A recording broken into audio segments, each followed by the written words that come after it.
Professor মিওয়াল ফাউন্ডেশনের পক্ষ থেকে সবাইকে স্বাগত।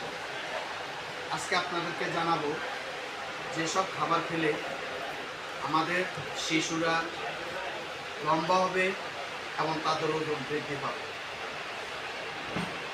খাবার একটি গুরুত্বপূর্ণ উপাদান, এর কোনো বিকল্প নেই। খাবারের মাধ্যমে শিশুর ওজন বৃদ্ধি পায় এবং শিশু লম্বা হয়। সর্বপ্রথম বলবো কলা। কলায় আছে প্রচুর পরিমাণ পটাশিয়াম, ফাইবার, যা লম্বা হতে সহায়তা করে। দুধ, শিশুর ওজন বৃদ্ধিতে দুধ অনেক কার্যকর। মুরগির মাংস প্রোটিনের অন্যতম উৎস, আর এই প্রোটিনের উৎস হচ্ছে বাচ্চা লম্বা হওয়া এবং ওজন বৃদ্ধি পাওয়া। আলু, আপনার বাচ্চার ওজন যদি বৃদ্ধি পেতে চান প্রতিদিন খাবারে আলু রাখবেন। ডিমে প্রচুর মাত্রা প্রোটিন রয়েছে, যা শিশুর ওজন বৃদ্ধিতে এবং শিশুর লম্বা হতে সহায়তা করে। এবং ঘি একটি শিশুর ওজন বৃদ্ধিতে অনেক সহায়তা করে।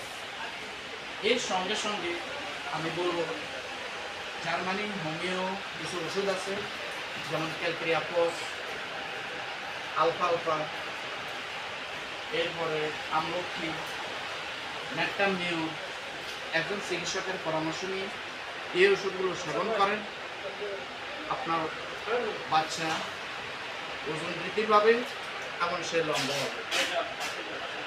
ওষুধ গ্রহণ করেন, নিরাপদে থাকুন। সবাইকে ধন্যবাদ।